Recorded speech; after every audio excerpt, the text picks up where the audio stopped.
Men Sindarqulova Sarvara, Jizzax viloyati G'allaorol tumani 24-umumiy o'rta ta'lim maktabining 9-sinf o'quvchisiman hamda Barkamol avlod bolalar maktabining yosh qalamkash va g'allaorollik ijodkorlarning Qaxnus to'garagi a'zosiman.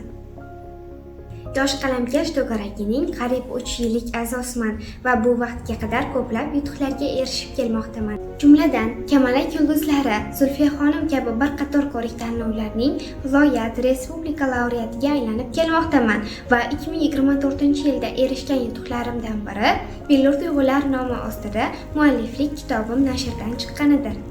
Bu bilan birga Amerika, Fransiya, Turkiya, Buyuk Britaniya kabi davlatlarda ijodiy ishlarim gazeta va jurnallarda chop etildi va Kenya Times, Raven Cage kabi jurnalda o'zimning ijodiy ishlarim nashrdan chiqdi.